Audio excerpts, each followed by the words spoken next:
प्रभुजी दंडवत प्रणाम। हरे कृष्ण माता जी, दंडवत प्रणाम। दंडवत प्रणाम। हरे हरे कृष्ण कृष्ण। माता जी, दंडवत प्रणाम। हरे कृष्ण। हरे कृष्ण दंडवत प्रणाम। हरे कृष्ण माता जी। हरे कृष्ण दंडवत प्रणाम। ఒక్కసారి మనం గ్రూప్ లో క్లాస్ స్టార్ట్ हरे అయింది। कृष्ण माता जी, दंडवत प्रणाम। हरे कृष्ण दंडवत प्रणाम।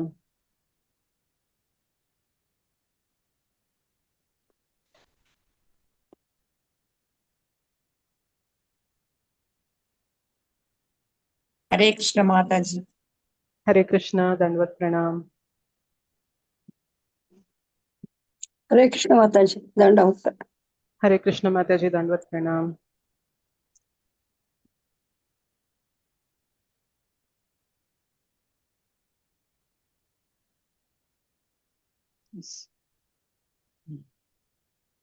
మనం మన సెషన్ ని మంగళాచరణ చేసి స్టార్ట్ చేద్దాము।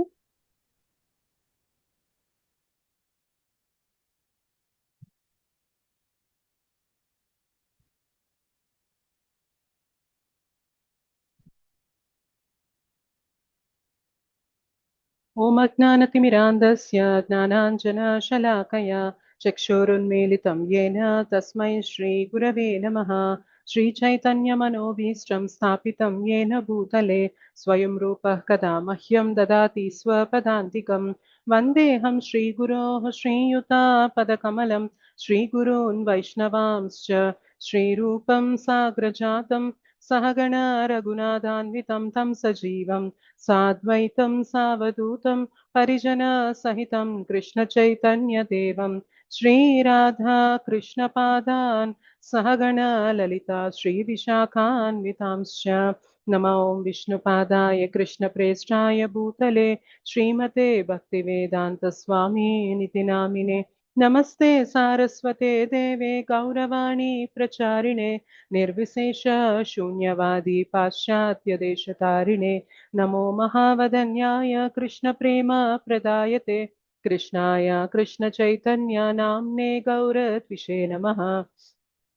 हे कृष्णा करुणा सिंधु दीनबंधो जगत्पते गोपेश गोपिका कांत राधा कांत नमोस्तुते। तप्त कांचन गौरांगी राधे वृंदावनेश्वरी वृषभानुसुते देवी प्रणमामि हरिप्रिये। वाञ्छाकल्पतरुभ्यश्च कृपा सिन्धुभ्य एव च पतितानां पावनेभ्यो वैष्णवेभ्यो नमो नमः। जय श्री कृष्ण चैतन्य प्रभु नित्यानंद श्री अद्वैत गदाधर श्रीवासादि गौर भक्त वृंदा। हरे कृष्णा कृष्ण कृष्ण हरे हरे हरे राम राम राम हरे हरे। जय जय श्री चैतन्य जय नित्यानंद जय अद्वैत चंद्र जय गौर भक्त वृंद। ओम नमो भगवते वासुदेवाय। ओम नमो भगवते वासुदेवाय। ओम नमो भगवते वासुदेवाय। मुखं करोति वाचालं पङ्गुं लङ्घयते गिरिं यत्कृपातमहं वन्दे श्रीगुरुं दीनतारिणं परमानंदमाधवम श्री चैतन्य ईश्वरम। श्री श्री राधा मदन मोहन जी की जय। श्री श्री गौर निताय की जय। श्री श्री जगन्नाथ बलदेव सुभद्रा मैया की जय। जगत गुरु पतित पावन श्रील प्रभुपाद की जय। श्रील गुरुदेव की जय। श्रीमद् भगवद गीता की जय। निताय गौर प्रेमानंदे हरि हरि बोल।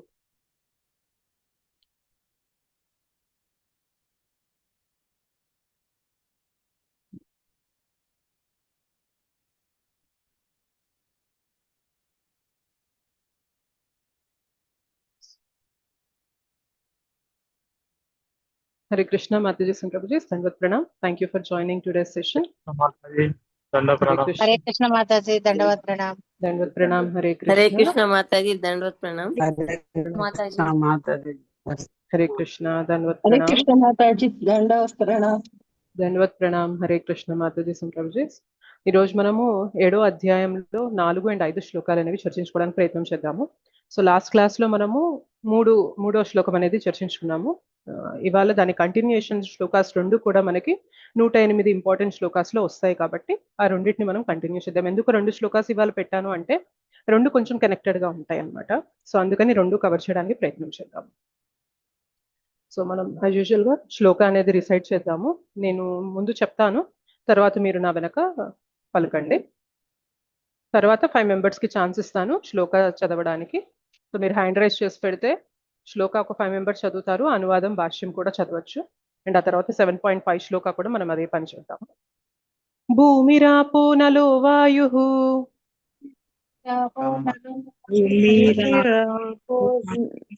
భూమిరాపో నలో వాయు భూమిరాపో నలో వాయుః ఖమ్మనో బుద్ధిరేవ చ ఖమ్మనో ఖమ్మనో బుద్ధిరేవ చ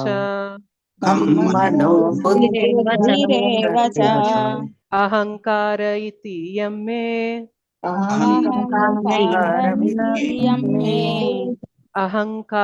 ఇతి యం మే భిన్న ప్రకృతిరష్టధా భిన్న ప్రకృతిరష్టధా భూమిరాపో నలో వాయుః ఖమ్మనో బుద్ధిరేవ చ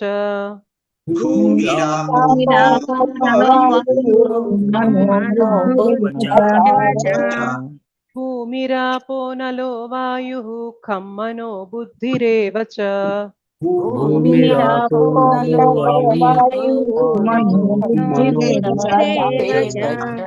అహంకార ఇతి యం మే భిన్న ప్రకృతిరష్టధా అహంకార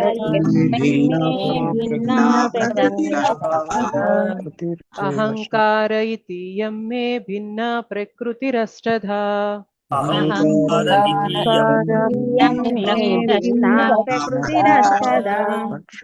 మొత్తం శ్లోకం చదువుతాము. భూమిరాపో నలో వాయుః ఖమ్మనో బుద్ధిరేవ చ అహంకార ఇతి యం మే భిన్న ప్రకృతిరష్టధా భూమిరాపో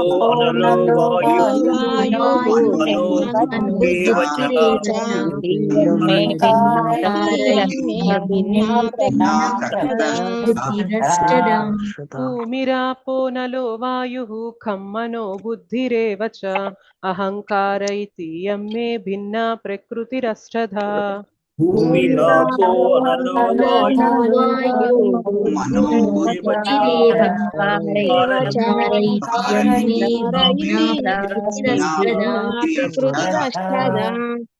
థ్యాంక్ యూ. కళావతి మాతాజీ శ్లోకం చదవండి. హరే కృష్ణ మాతాజీ దండవత్ ప్రణామ్. హరే కృష్ణ దండవత్ ప్రణామ్. చదవండి.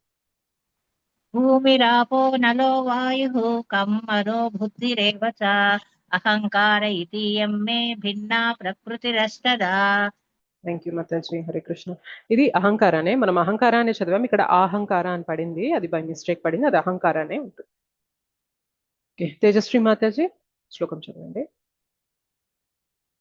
హరే కృష్ణ మాతాజీ దండవత్ ప్రణామ్. హరే కృష్ణ దండవత్ ప్రణామ్. చదవండి.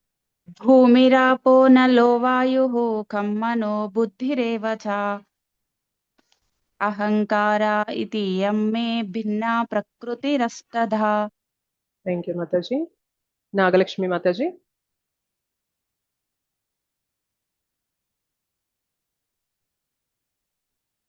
ఓకే, శ్రీనివాస్ ప్రభుజీ. హరే కృష్ణ మాతాజీ దండవత్ ప్రణామ్. హరే కృష్ణ దండవత్ ప్రణామ్ ప్రభుజీ. భూమిరాపో నలో వాయుః ఖమ్మనో బుద్ధిరేవ చ అహంకార ఇతి యం మే భిన్నా ప్రకృతిరష్టధా. Thank you Prabhuji. హరే కృష్ణ. పద్మజ మాతాజీ.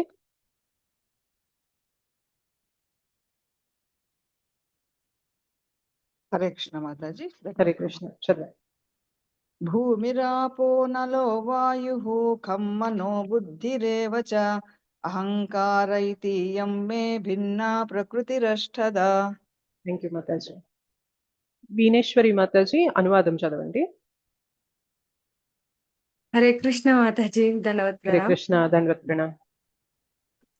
భూమి, జలము, అగ్ని, వాయువు, ఆకాశము, మనస్సు, బుద్ధి మరియు అహంకారము అను ఈ 8 అంశముల సముదాయము నా భిన్న ప్రకృతి ఎనబడును. Thank you Mataji. సుజాత మాతాజీ భాష్యం చదవండి.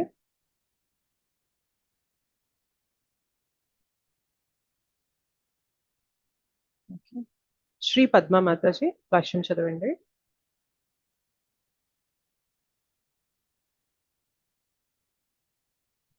హరే కృష్ణ మాతాజీ. హరే కృష్ణ. దండవత్ ప్రణామం. చదవండి మాతాజీ. భగవత్ తత్వ విజ్ఞానము భగవానుని దివ్య స్థితిని మరియు అతని విభిన్న శక్తులను గూర్చి విశ్లేషించి చర్చించును. సాత్వత తంత్రమునందు వివరింపబడినట్లు ఆ భగవానుని వివిధ పురుషావతారముల ఎందలి శక్తికే ప్రకృతి అని పేరు. విష్ణోస్తు త్రీని రూపాని పురుషాఖ్యాన్యధో విదుః. ఏకతు మహతః స్రష్టా ద్వితీయం త్వండ సంస్థితం తృతీయం సర్వభూతస్థం తాని జ్ఞాత్వా విముచ్యతే. భౌతిక జగత్తు సృష్టికై శ్రీకృష్ణ భగవానుని స్వాంశ రూపము 3 విష్ణు రూపములను దాల్చును. అందులో మొదటిదైన మహావిష్ణువు మహాతత్వము అని తెలియబడు సమస్త భౌతిక శక్తిని సృష్టించును. రెండవ విష్ణు రూపము గర్భోదకశాయి విష్ణువు వివిధ వ్యక్తీకరణలకై మాతాజీ వివిధ వ్యక్తీకరణలకై అన్ని విశ్వములందు ప్రవేశించును. ఇక మూడవ విష్ణు రూపము క్షీరోదకశాయి విష్ణువు సకల విశ్వములందును పరమాత్మ రూపమున వ్యాపించును. అతడు పరమాత్మగా పిలువబడుచు అనువనువు నందును నిలిచియుండును. ఈ 3 విష్ణువులను గూర్చి ఎరిగిన వాడు భౌతిక బంధముల నుండి విముక్తిని సాధింపగలడు. కింద చదవాల మాతాజీ. ఈ భౌతిక జగత్తు భగవానుని విభిన్న శక్తులలో ఒకానొక శక్తి యొక్క తాత్కాలిక ప్రదర్శనము. అట్టి భౌతిక జగత్తు యొక్క కార్యకలాపములన్నీ పురుషావతారములుగా పిలువబడు శ్రీకృష్ణ స్వాంశ రూపములైన 3 విష్ణువుల ద్వారా నిర్దేశింపబడుచుండును. సాధారణముగా భగవద్ విజ్ఞానము లేనివారు ఈ జగత్తు జీవుల విషయ భోగానుభవమునకై కలదని భావింతురు. అంతేకాకుండా వారు జీవులే భౌతిక ప్రకృతికి కారణములు, నియామకులు, భోక్తలుగాను భావింతురు. భగవద్గీతను అనుసరించి అట్టి నాస్తికమైన ఈ అభిప్రాయము సరి అయినది కాదు. వాస్తవమునకు శ్రీకృష్ణుడే సమస్త సృష్టికి మూల కారణమని ప్రస్తుత శ్లోకమున చెప్పబడినది. శ్రీమద్ భాగవతము కూడా దీనిని నిర్ధారించుచున్నది. భౌతిక సృష్టి అందలి మూలకములన్నీయును భగవానుని విభిన్న శక్తులు. నిరాకారవాదుల చిరమగమ్యమైన బ్రహ్మజ్యోతి కూడా ఆధ్యాత్మిక ఆకాశము నందు వ్యక్తమైన భగవానుని ఆధ్యాత్మిక శక్తియే. వైకుంఠ లోకములలో వలె బ్రహ్మజ్యోతిలో ఆధ్యాత్మిక వైవిధ్యములు గోచరించవు. అయినను నిరాకారవాదులు ఈ బ్రహ్మజ్యోతిని శాశ్వత చరమగమ్యముగా భావింతురు. పరమాత్మ రూపము కూడా క్షీరోదకశాయి విష్ణువు యొక్క తాత్కాలికమైన సర్వవ్యాధి ఆధ్యాత్మిక జగమే ఉండదు. కనుకనే వాస్తవమునకు పరతత్వం అనగా దేవాది దేవుడైన శ్రీకృష్ణుడే. అతడే సర్వశక్తిమంతుడు. అతడే వివిధములైన విభిన్న శక్తులను మరియు అంతరంగిక శక్తులను కలిగి ఉన్నాడు. పైన తెలుపబడినట్లు భౌతిక ప్రకృతి యందు ముఖ్యముగా 8 అంశములు కలవు. వీనిలో భూమి, జలము, అగ్ని, వాయువు, ఆకాశములనునవి మహత్తర సృష్టి లేదా స్థూల సృష్టిగా పిలువబడు. వీని యందే శబ్దము, స్పర్శ, రూపము, రసము, గంధమును 5 ఇంద్రియార్థములను ఇమిడియున్నవి. భౌతిక విజ్ఞాన శాస్త్రము నందు ఈ 10 అంశముల కంటే అధికములైనవి ఏవీ లేవు. కానీ మనస్సు, బుద్ధి, అహంకారము అను మిగిలిన 3 అంశములు భౌతికవాదులచే నిర్లక్ష్యము చేయబడుచుండును.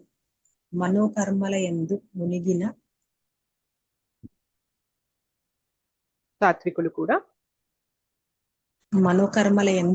తాత్వికులు కూడా సర్వమునకు మూల కారణము శ్రీకృష్ణుడిని ఎరుగలేనందున జ్ఞానమునందు అసంపూర్ణులై ఉన్నారు.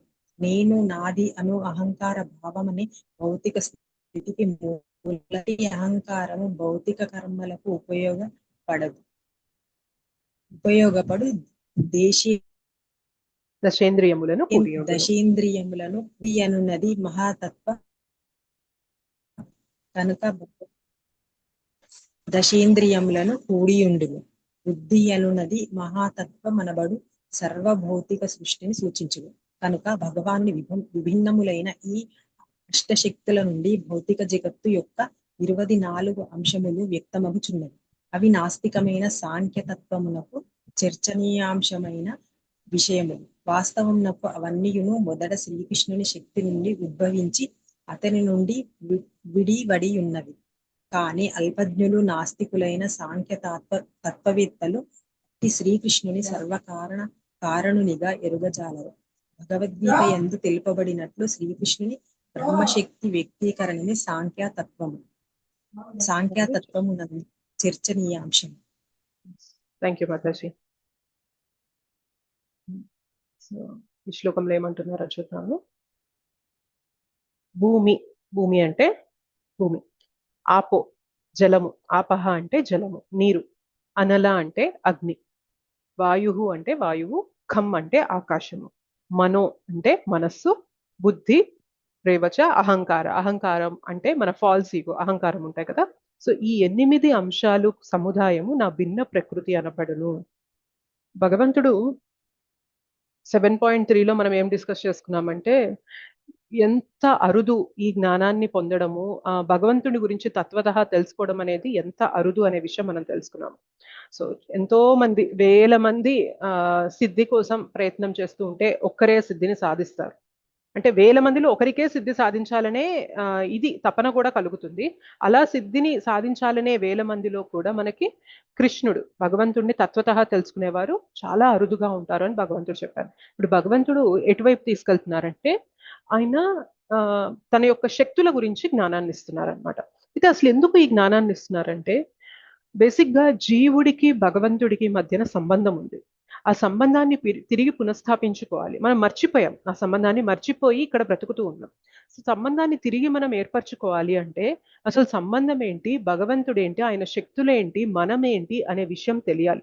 తెలిసినప్పుడే, భగవంతుని గురించి తెలిసినప్పుడే ఆయన్ని మనం ప్రేమించడం, ఆరాధించడం, సేవించడం అనేది చేస్తాం.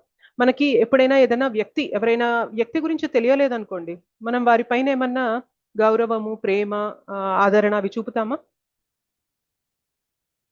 చూపం కదా.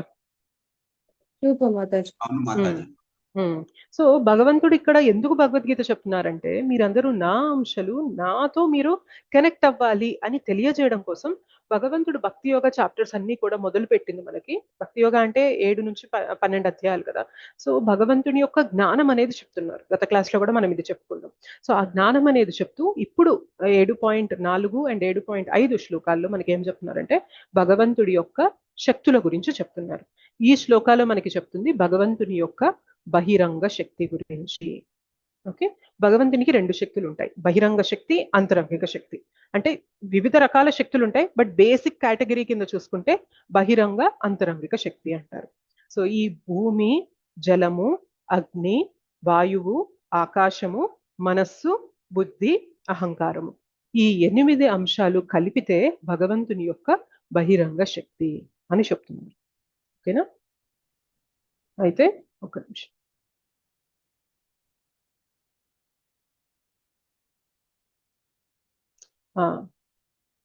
ఇక్కడ మనకి 3 పురుషావతారాల గురించి చెప్పారు.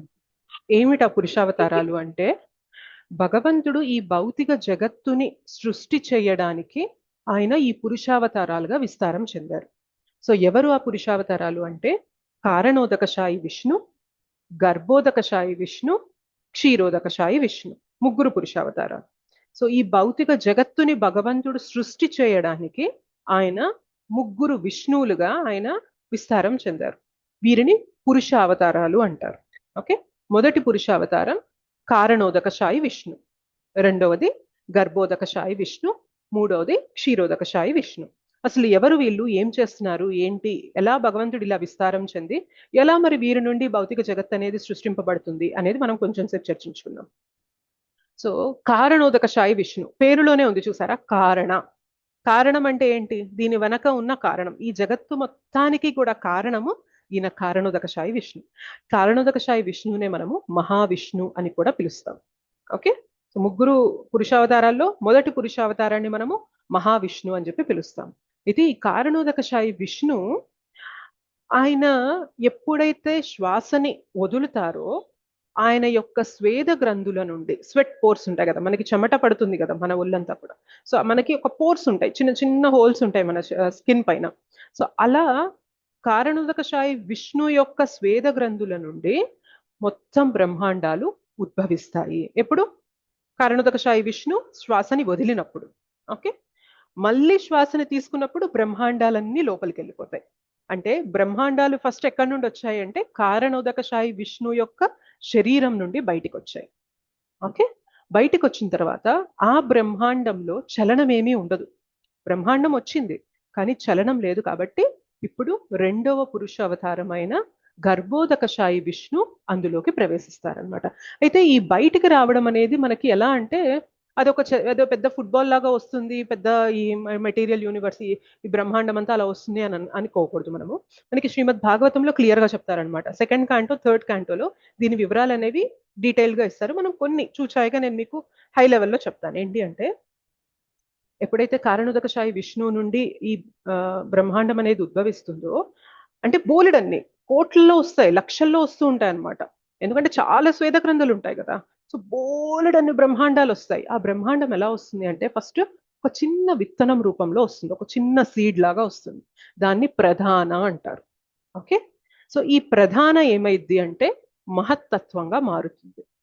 ఈ మహత్తత్వం అంటే ఏంటి అంటే మొత్తం ఈ భౌతిక జగత్తుకి కావాల్సిన మెటీరియల్ అంతా కూడా మహత్తత్వంలో ఉంటుందన్నమాట.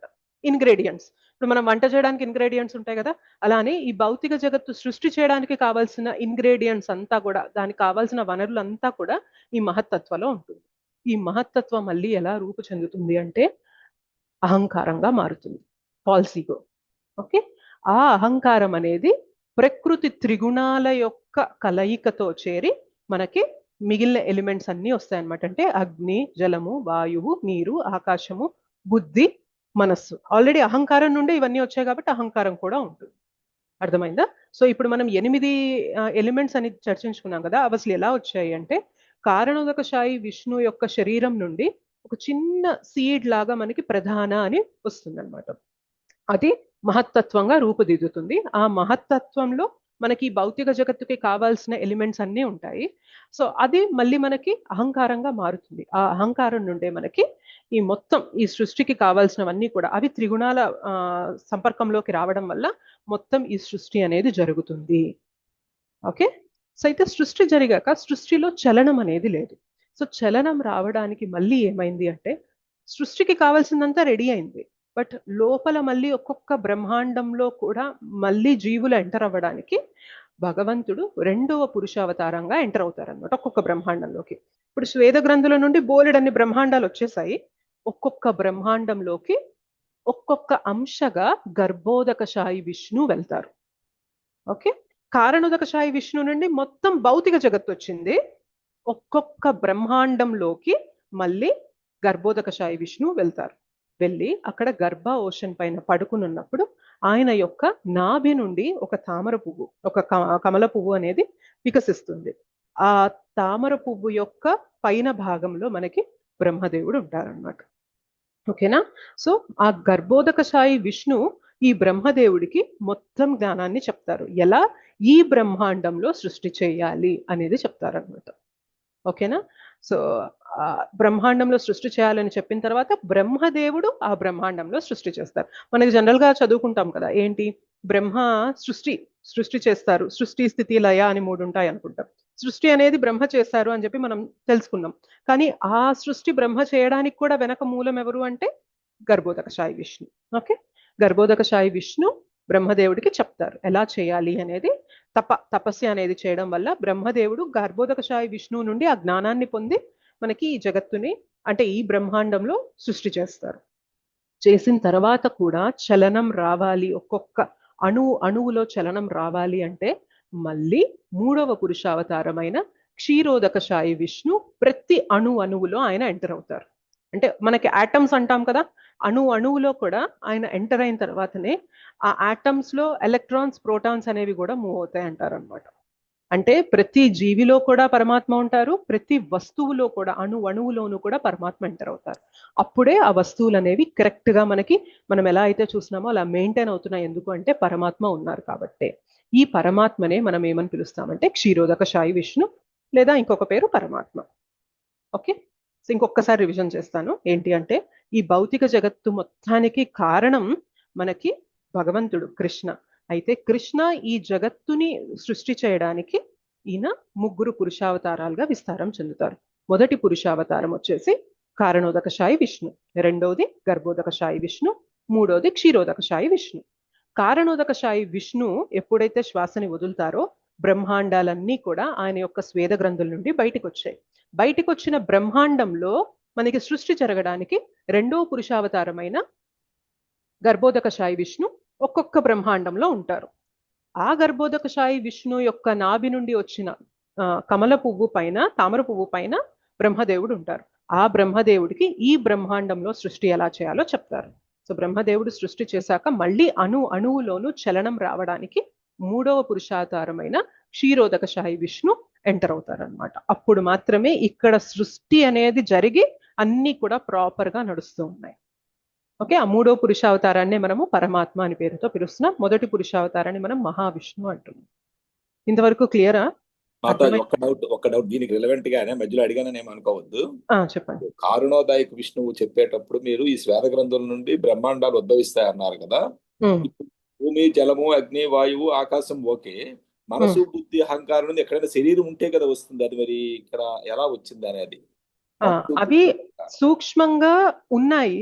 కానీ అవి ఎప్పుడైతే బ్రహ్మదేవుడు సృష్టి చేశాక పరమాత్మ ఎంటర్ అవుతారో అవి వర్కింగ్ స్టేట్ లోకి వచ్చాయి ప్రభుజీ.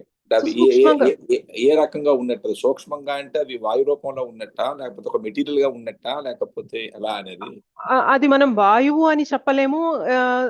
ఇప్పుడు మన శరీరంలో కూడా మనస్సు ఉంది. ఏ రకంగా ఉంది అంటే ఎలా చెప్పగలం? ఎక్కడుంది మనస్సు అంటే ఎలా చెప్పగలం? బుద్ధి ఎక్కడుంది అంటే ఎలా చెప్పగలం? మనం అహంకారం ఎక్కడుంది అంటే ఎలా చెప్పగలం?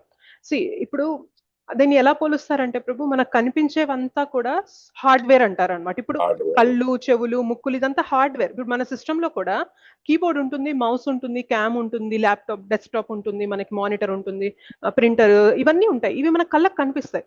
సాఫ్ట్వేర్ ఎక్కడుంది అంటే అది కనిపించదు మనకి. లోపల ఆ సాఫ్ట్వేర్ ఉంది కాబట్టి ఈ సిస్టమ్ అనేది వర్క్ అవుతుంది. సో అలానే ఈ మనకి కనిపించని అంశాలు, మనస్సు, బుద్ధి, అహంకారాన్ని సాఫ్ట్వేర్ తో పోల్చుకోవాలి. అది ఎక్కడుంది, ఎలా ఉంది అంటే మనం చూపించలేము, ఎందుకంటే అది సూక్ష్మమైంది కాబట్టి.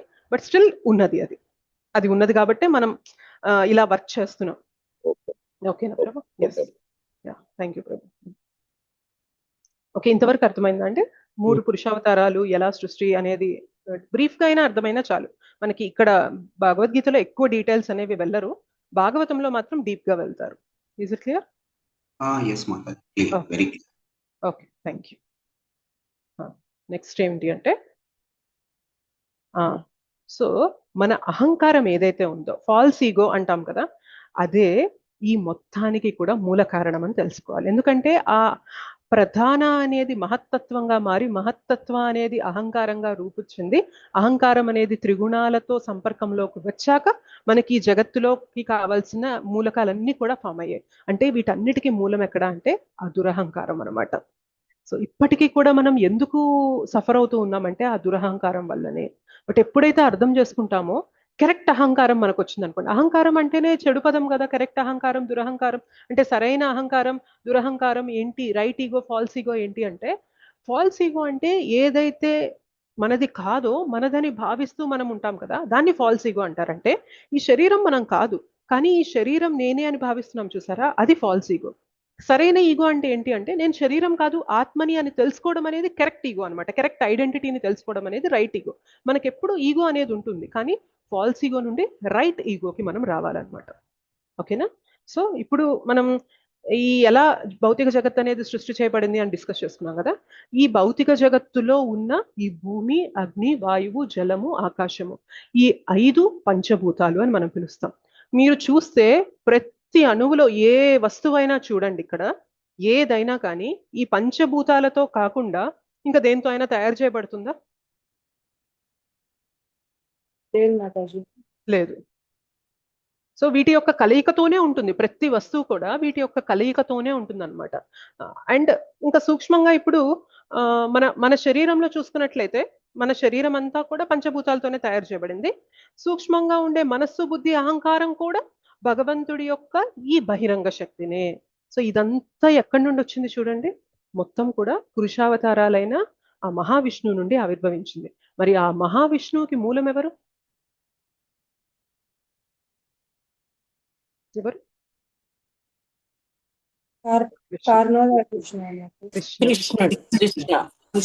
ఎగ్జాక్ట్లీ. నేను ఇందాక మీకు ఎక్స్ప్లెయిన్ చేస్తున్నప్పుడు కూడా ఎలా మొదలు పెట్టానంటే, భగవంతుడు కృష్ణ ముగ్గురు పురుషావతారాలుగా విస్తారం చెందారు అని చెప్పి మనం ఎక్స్ప్లెనేషన్ కంటిన్యూ చేసుకున్నాం. అంటే ఈ భౌతిక జగత్తు మొత్తానికి మూలం ఎక్కడిది అంటే కృష్ణ నుండి వచ్చింది భౌతిక జగత్ అంతా కూడా. ఓకే, సో ఈ విషయం తెలుసుకున్న తర్వాత, అందుకనే ఇందాక మీరు భాష్యం చదివినప్పుడు చెప్పారు, ఎవరైతే ఈ ముగ్గురు పురుషావతారాల గురించి తెలుసుకుంటారో వారు ఈ భౌతిక జగత్తు నుండి విముక్తి పొందుతారు అని అన్నారు. ఎందుకు విముక్తి పొందుతాం? తెలుసుకోవడం వల్ల. తెలుసుకోవడం వల్లనే విముక్తి పొందేస్తామా? ఎందుకు ఆ మాట అన్నారు? ఎవరైనా చెప్పగలరు? ఓకే, యాక్చువల్గా తెలుసుకోవడం వల్ల ఏమైంది అంటే, ఈ జగత్తులో నాది అన్నది ఏదీ లేదు, ఇదంతా భగవంతుని నుండే వచ్చింది అని తెలుసుకున్నప్పుడు వీటిని సరైన పద్ధతిలో మనం వాడతాం అన్నమాట. దీన్ని ఎందుకు వాడాలో అందుకు వాడతాం. మనం భాష్యంలో చదివినట్లయితే, ఇందాక గమనించినట్లయితే ఒక మాట చెప్పారు శ్రీల ప్రభుపాదుల వారు. ఏమన్నారంటే, సో చాలా మంది జీవులకి ఈ జగత్తంతా కూడా వారి యొక్క సుఖభోగాలకి సృష్టింపబడింది అని భావనలో ఉంటారు. కానీ నిజానికి ఈ జగత్తు సుఖాలకి, భోగాలకి, ఇంద్రియ ప్రీతి కోసం సృష్టింపబడినది కాదు. దీనికి భోక్త మనం కాదు. దీనికి భోక్త ఎవరు? ఇప్పుడు మనం కష్టపడి ఒక ఇల్లు కట్టుకున్నాం అనుకోండి, మనం ఓనర్ అవుతామా, మన పక్కింటోళ్ళు ఓనర్ అవుతారా చెప్పండి? మనము ఆ స్థలం కొనుక్కున్నాము, మనం దగ్గరుండి కట్టించుకున్నాము, మన పేరు మీద రిజిస్ట్రేషన్ అయింది, అంతా అయింది. సో భోక్త పక్కన ఇంటి వారు వచ్చేసి నేను ఎంజాయ్ చేస్తాను, ఇంక ఇంట్లో నేనుంటాను అంటే ఏమంటాం మనము? నీదేంటి, నీదని ఎలా అంటావు? ఇది నేను కట్టించాను దగ్గరుండి, సో నేనే కష్టపడి ఇదంతా చేశాను కాబట్టి ఇందులో ఉండే అర్హత నాకుంటుంది అని చెప్తాం. అలానే మరి ఈ భౌతిక జగత్తంతా ఎవరు సృష్టించారు? మనం సృష్టించామా? భగవంతుడు. భగవంతుడు సృష్టించారు. సేమ్ లాజిక్ ఇక్కడ అప్లై చేసినట్లయితే మనం ఏం తెలుసుకోవాలి? ఇది భగవంతుడు సృష్టి చేసి మనకిచ్చింది, మనం భోక్తగా ఉండడానికి కాదు. ఆయన భోక్త అని మనం తెలుసుకోవాలి, ఆయన సృష్టికర్త అని మనం తెలుసుకోవాలి, ఆయనే దీన్ని పోషిస్తున్నాడు అని తెలుసుకోవాలి, ఆయన ఎంజాయర్ అని కూడా తెలుసుకోవాలి. ఎప్పుడైతే ఈ విషయం తెలుసుకుంటామో మనం అర్థమవుతుంది అనమాట. ఓకే, నేను ఆయన యొక్క దాసుడిగా ఆయన సేవ చేసుకోవడానికి ఇక్కడ ఉన్నాను అని తెలుసుకుంటాం. కాబట్టే మనం ఇక్కడ నుండి విముక్తి చెందుతాం. ఎందుకు ఈ ముగ్గురు పురుషావతారాల గురించి తెలుసుకుంటే విముక్తి పొందుతామంటే, ఈ ముగ్గురు పురుషావతారాలకి మూలం భగవంతుడు. సో భగవంతుడి నుంచే ఈ జగత్తు మొత్తం కూడా సృష్టి చేయబడింది. నా కళ్ళకు కనిపించే ప్రతిదీ కూడా భగవంతుని శక్తినే. నాదేం లేదు ఇక్కడ. నాది నాది నాది అనుకుంటున్నాను, ఇల్లు నాది అనుకుంటున్నాను, ల్యాప్టాప్ నాది, అది నాది, ఈ వస్తువు నాది, ఆ వస్తువు నాది అని అనుకుంటున్నాను. కానీ నిజానికి వీటన్నిటికీ భోక్త, సృష్టికర్త ఎవరు అంటే భగవంతుడు. సో ఆ విషయం తెలుసుకున్న వ్యక్తి వస్తువుల్ని ఎలాంటి రీతిలో వాడాలో ఆ రీతిలో వాడతారు. సో నాది అని మమేకమైపోయి ఉండడు కాబట్టి బంధనంలో చిక్కుకోడు కాబట్టి ఈ భౌతిక జగత్తు నుండి విముక్తుడయ్యే స్థితికి వచ్చేస్తారనమాట. సో అలా ఎప్పుడైతే దీని మొత్తం, ఈ జగత్తు మొత్తానికి ఆధారం, మూలం భగవంతుడు అని తెలుసుకుంటామో మనకి లిబరేషన్ అనేది ఈజీ అనమాట. తొందరగా మనము ముక్తిని సాధించవచ్చు.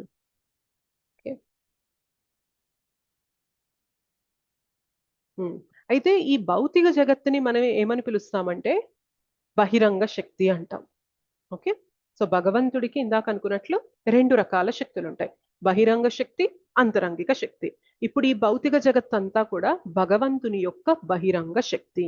దీనికే మనకి ఇన్ఫీరియర్ ఎనర్జీ అని పిలుస్తారు, లేదా మటీరియల్ ఎనర్జీ అని పిలుస్తారు, లేదా బహిరంగ శక్తి, భౌతిక శక్తి, బహిరంగ శక్తి అని కూడా పిలుస్తారు. సో ఏ పేర్లతో పిలిచినా కానీ అది ఈ ప్రకృతిని, ఈ జగత్తుని, ఈ భౌతిక జగత్తుని సూచిస్తుంది. మరి ఈ భౌతిక జగత్తంతా కూడా ఎవరి శక్తి అంటే భగవంతుడి యొక్క శక్తి, భౌతిక శక్తి అని మనం గుర్తుపెట్టుకోవాలి. ఎప్పుడు మనం మెటీరియల్ నేచర్ అని, మెటీరియల్ వరల్డ్ అని కానీ, భౌతిక జగత్తు అని కానీ మాట్లాడినప్పుడు మనం గుర్తుపెట్టేసుకోవాలి. భౌతిక జగత్ అంటే మన కళ్ళకి కనిపించేది ఇదంతా కూడా, అంటే మనం చాలా తక్కువే చూస్తాము, బట్ స్టిల్ మనకి ఏదైతే కనిపిస్తుందో ఇదంతా కూడా భౌతిక జగత్తు. ఈ భౌతిక జగత్తు కూడా భగవంతుని యొక్క బహిరంగ శక్తి అని మనం గుర్తుపెట్టుకోవాలి. ఓకే, అలానే భగవంతుడికి ఇంకొక శక్తి కూడా ఉంది. అదేంటి అంటే అంతరంగిక శక్తి. ఆ అంతరంగిక శక్తితో ఆధ్యాత్మిక ధామాలు అనేవి ఉంటాయి.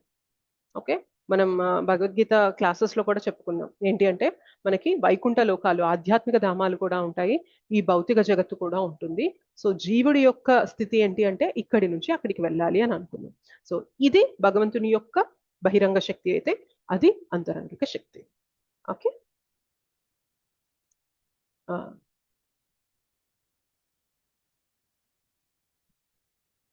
అండ్ ఇంకా మీరు గమనించినట్లయితే మనకి భూమి, అగ్ని, జలము, వాయువు, ఆకాశము కూడా ఈ 5 మనకి ఏం సూచిస్తూ ఉంటాయంటే ఇంద్రియార్థాలని కూడా సూచిస్తూ ఉంటాయి. సో భూమి మనకి ఏం సూచిస్తుంది అంటే స్మెల్, వాసన, ఇదిని భూమి సూచిస్తూ ఉంటుంది.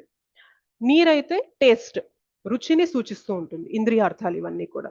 అగ్ని అయితే మన చూపుని, ఫామ్ ఉంటుంది కదా, ఒక మనం చూడగలిగే ఫామ్ ఏదైతే ఉంటుందో దాన్ని సూచిస్తూ ఉంటుంది ఫైర్ అనేది. ఎయిర్, వాయువు ఏంటి అంటే టచ్, సో మనం స్పర్శని సూచిస్తూ ఉంటుంది. స్కై, ఈథర్ ఏంటి అంటే వినికిడిని సూచిస్తూ ఉంటుంది. సో ఇవే కదా మన యొక్క 5 సెన్సెస్ అన్ని కూడా ఇదే కదా. కళ్ళు ఏం చేస్తాయి అంటే చూస్తూ ఉంటాయి. అది మనకి ఈ పంచభూతాల్లో ఏది రిప్రజెంట్ చేస్తుంది అంటే మనకి అగ్ని రిప్రజెంట్ చేస్తుంది. సో అట్లా ఈ 5 పంచభూతాలన్నీ కూడా మనకి 5 ఇంద్రియార్థాలని సూచిస్తూ మొత్తం ఈ కాంబినేషన్ లో మనకి 24 ఎలిమెంట్స్ అనేవి సృష్టింపబడతాయి, క్రియేట్ అవుతాయి అన్నమాట. ఈ 24 ఎలిమెంట్స్ ఏంటి అంటే మీరు 13వ అధ్యాయంలో చూసుకున్నట్లయితే మొత్తం మనకి ఈ బాడీ అంతా కూడా, మన బాడీ అంతా, శరీరం అంతా కూడా 24 కాంపోనెంట్స్ తో, 24 మూలకములతో ఉంటుంది అనుకున్నాం కదా.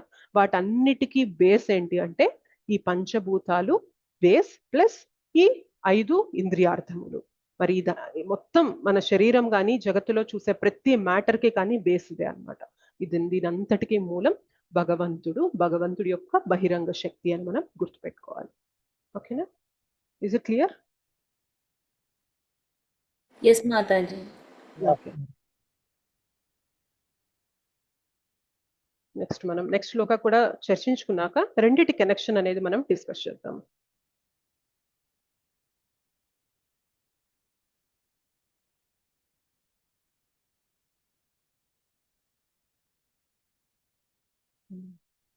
అపరేయమితస్త్వన్యాం,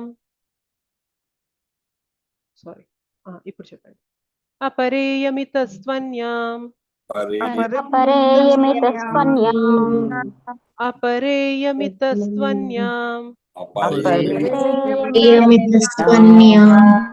ప్రకృతిం విద్ధి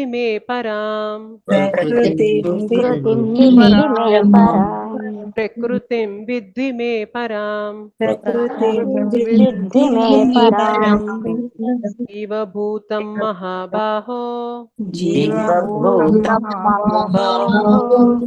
జీవభూతం మహాబాహో, యయేదం ధార్యతే జగత్, యయేదం ధార్యతే జగత్, అపరేయమితస్త్వన్యాం ప్రకృతిం విద్ధి మే పరాం, అపరేయమితస్త్వన్యాం ప్రకృతిం విద్ధి మే పరాం,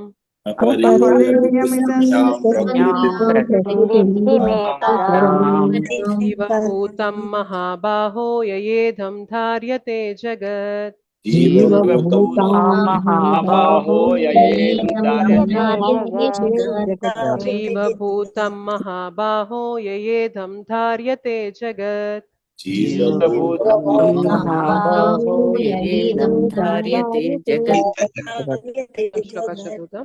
అపరేయమితస్త్వన్యాం ప్రకృతిం విద్ధి మే పరాం, జీవభూతం మహాబాహో యయేదం ధార్యతే జగత్.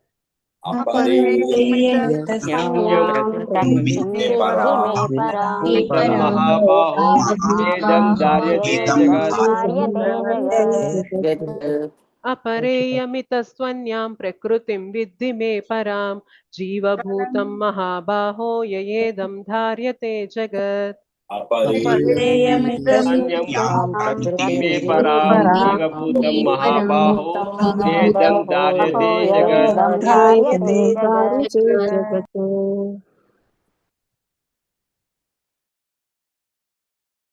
పద్మజా మాతాజీ చదువుతారా శ్లోక? హరే కృష్ణ. హరే కృష్ణ. अपरेयमितस्त्वन्यां प्रकृतिं विद्धि मे परां जीवभूतां महाबाहो ययेदं धार्यते जगत्. Thank you Mataji. ఉమారాణి మాతాజీ శ్లోక చదవండి. अपरेयमितस्तन्यां विद्धि मे परां जीवभूतां महाबाहो ययेदं धार्यते जगत्. Thank you Mataji. జయశ్రీ మాతాజీ చదవండి.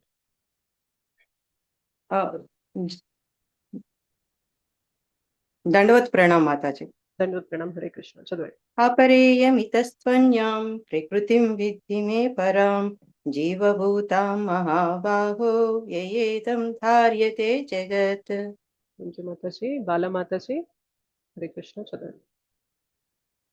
अपरेयमितस्त्वन्यां प्रकृतिं विद्धि मे परां जीवभूतां महाबाहो ययेदं धार्यते जगत्. Thank you Mataji. సుజాత మాతాజీ మీరు కూడా చదవండి.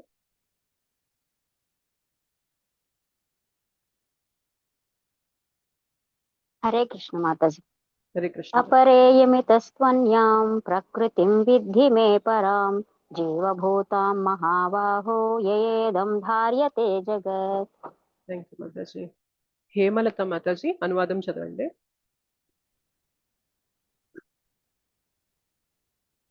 ఓ మహానుభావుడైన అర్జున, వాటికి అన్యముగా న్యూనమైన భౌతిక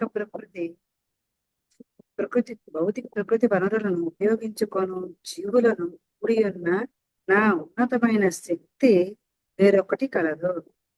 థ్యాంక్ యూ మాతాజీ. శ్రీనివాస్ ప్రభుజీ భాష్యం చదువుతారా? హరే కృష్ణ మాతాజీ. చదువుతాను మాతాజీ. భాష్యము. జీవులు దేవాది దేవుని ఉన్నతమైన ప్రకృతికి శక్తికి చెందిన వారని ఇక్కడ స్పష్టంగా తెలుపబడినది. భూమి, జలము, అగ్ని, వాయువు, ఆకాశము, మనస్సు, బుద్ధి, అహంకారము అను వివిధాంశములుగా వ్యక్తమగు భౌతిక పదార్థమే న్యూన శక్తి. భూమ్యాదులకు స్థూల విషయములు మరియు మనస్సాది సూక్ష్మ విషయములను రెండు ప్రకృతి రూపములను న్యూన శక్తి నుండి ఉత్పాదింపబడినట్టివే. వివిధ ప్రయోజనములకై ఈ న్యూన శక్తులను వినియోగించుకొని జీవులు దేవాది దేవుని ఉన్నత శక్తికి సంబంధించిన రూపములు. అట్టి ఈ ఉన్నత శక్తి వలననే సమస్త జగత్తు నడుచుచున్నది.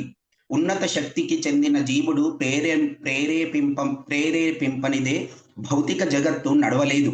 శక్తులు సర్వదా శక్తిమంతుల చేతనే నియంత్రింపబడి ఉన్నందున జీవులు సదా భగవానునిచే నియంత్రింపబడేడి వారే. కనుక వారికెన్నడును స్వతంత్రమైన ఉనికి అనున్నది ఉండదు. కొందరు అల్పజ్ఞులు భావించినట్లు వారెన్నడును భగవానునితో సమాన శక్తిమంతులు కాజాలరు. భగవానునికి మరియు జీవులకును నడుమగల భేదమును శ్రీమద్ భాగవతము 10వ స్కందము 87వ అధ్యాయము 30వ శ్లోకం నందు ఈ క్రింది విధంగా చెప్పబడినది. అపరిమిత ధ్రువాస్తనుభృతో యది సర్వగతాన్ తరిహిన శాస్యతేతి నియమో ధ్రువనేతరథ అజనిచ యన్మయం తదవిముచ్య నియంతృభవేత్ సమమనుజానతాం యదమతం మతదుష్టతయా. నిత్యుడవైన ఓ దేవాది దేవ, బద్ధజీవులు నీ వలననే నిత్యులను మరియు సర్వవ్యాపకులను అయినచో నీ ఆధీనంలో వారెన్నడును ఉండరు. కానీ ఆ జీవులు సూక్ష్మ శక్తులుగా అంగీకరింపబడినచో వెంటనే వారు నీ పరమ నియంత్రణకు లోబడి ఉందురు. కనుకనే జీవులు నిన్ను శరణు జొచ్చుటయే నిజమైన ముక్తి. అట్టి శరణాగతియే వారికి ఆనందమును చేకూర్చగలదు. అట్టి స్వరూప స్థితి అందే వారు ప్రకృతి నుండి విముక్తులవుదురు. కనుకనే భగవానుడు మరియు జీవులను సర్వ విధములుగా సమానులే అను అద్వైతవాదమును తమ పరిమిత జ్ఞానంతో ప్రతిపాదించు అల్పజ్ఞులైన మానవులు దోషపూరితమైన కలుషితమైన అభిప్రాయమును కలిగి ఉన్నట్టి వారగుదురు. దేవాది దేవుడైన శ్రీకృష్ణుడే పరమ నియంత్రకుడు. జీవులందరకును అతనిచే నియంత్రింపబడేది వారు. ఈ జీవులు భగవానునితో గుణైక్యమును కలిగి ఉన్నందున వారందరూ భగవానుని ఉన్నతమైన శక్తిగా గుర్తింపబడిరి. కానీ శక్తి పరిమాణంలో వారెన్నడును భగవానుడితో సమానులు కాజాలరు. స్థూలమును సూక్ష్మమును అయిన న్యూన శక్తిని భౌతిక పదార్థము వినియోగించు కొనునప్పుడు ఉన్నత శక్తికి చెందిన జీవుడు తన వాస్తవ ఆధ్యాత్మిక మనస్సును మరియు బుద్ధిని విస్మరించును. జీవునిపై భౌతిక శక్తి ప్రభావమే ఈ విస్మరణకు కారణము. కానీ జీవుడు భౌతిక మాయాశక్తి ప్రభావం నుండి బయటపడినప్పుడు ముక్తిని పొందగలడు.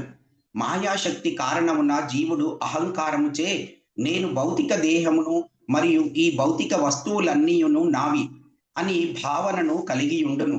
అన్ని విధముల భగవానునితో సమానుడను భావంతో సహ సమస్త భౌతిక భావముల నుండి విముక్తుడైనప్పుడు జీవుడు తన నిజ స్వరూప స్థితిని గుర్తించును.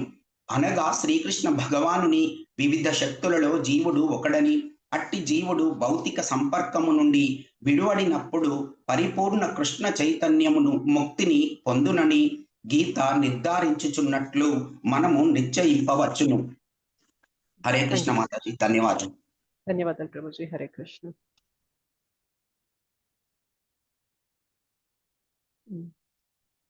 ఇక్కడ ఏమంటున్నారు చూడండి. ఓ మహాబాహుడువైన అర్జున, వాటికి అన్యముగా అపరేయమితస్త్వన్యం, వాటికి అన్యముగా న్యూనమైన భౌతిక ప్రకృతి వనరులను ఉపయోగించుకొనుచు జీవులను కూడి ఉన్న నా ఉన్నతమైన శక్తి వేరొక్కటి కలదు.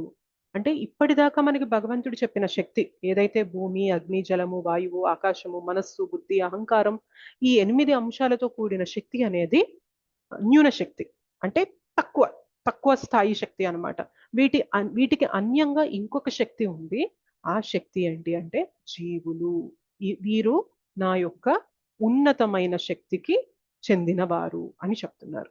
ఇప్పుడు చూస్తే ఒక వస్తువుకి ఒక జీవికి తేడా ఏంటి చెప్పండి. ఇప్పుడు ఈ బాటిల్ ఉంది, నేను ఉన్నాను. ఈ బాటిల్కి నాకు తేడా ఏంటి? ఈ బాటిల్ కూడా మనకి పంచభూతాలతో తయారు చేయబడింది. ఓకే, మరి ఈ శరీరం కూడా పంచభూతాలతో తయారు చేయబడింది. మరి దీనికి ఒక జీవికి తేడా ఏంటి? ఒక ప్రాణంతో ఉన్న వారికి తేడా ఏంటి? చలనం ఎందుకున్నది?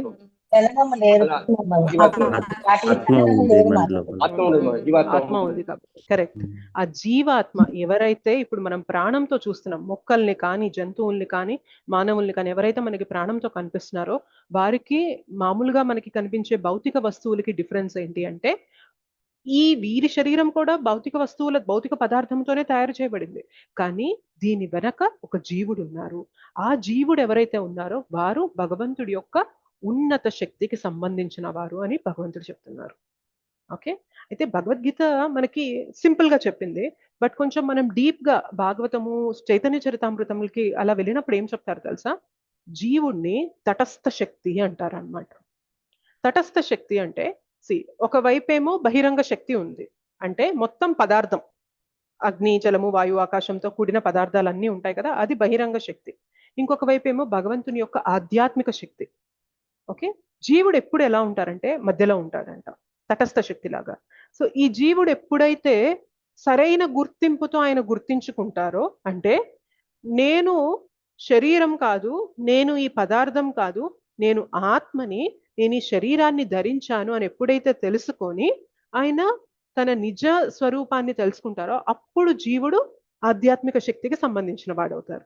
అయితే జీవుడు ఎప్పుడైతే ఈ భౌతిక జగత్తు సంపర్కంలోకి వచ్చేసి తనని తాను మర్చిపోయి, నేను జీవుణ్ణి అన్న విషయం మర్చిపోయి, ఇప్పుడు నేనే ఉన్నాను, నేను ఆత్మని అన్న విషయం మర్చిపోయి, నేను ఈ శరీరాన్ని అనే భావనలో ఉంటే ఏమైతుంది తెలుసా?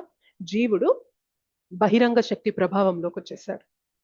ఎందుకంటే తటస్థం మధ్యలో ఉన్నాడు. తటస్థం అంటే ఇప్పుడు ఒక బ్యాంక్ అన్నమాట. ఇప్పుడు మనం సముద్రం దగ్గర మనకి కొంచెం ఇసుక ఉంటుంది, ముందు మనకి సీ షోర్ ఉంటుంది కదా, మనకి ఆ ఆ, సముద్ర పలలు అనేవి తాకుతూ ఉంటాయి కదా.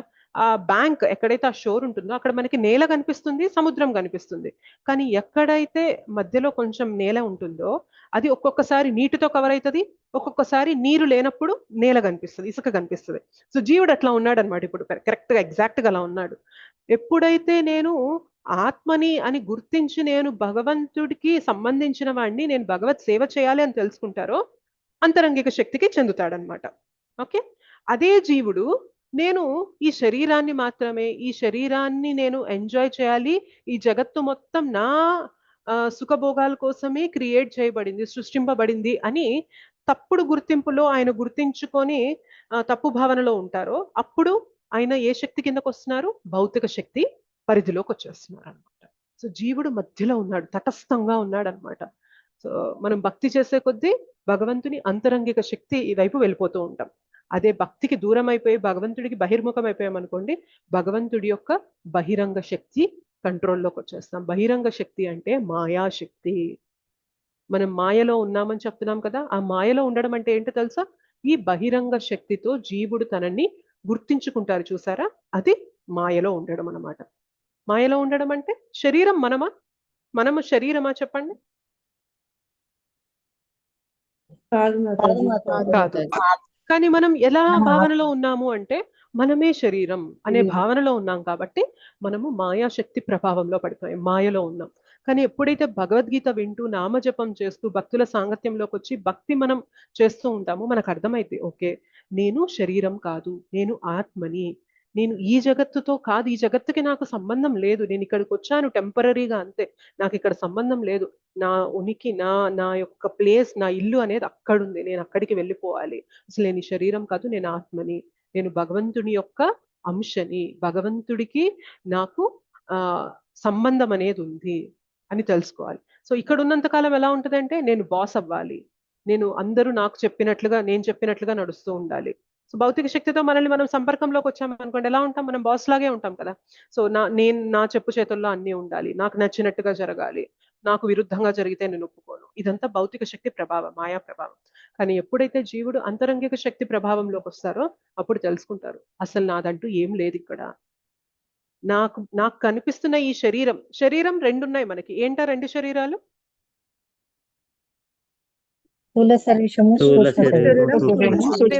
స్థూల శరీరం దేంతో తయారు చేయబడుతుంది?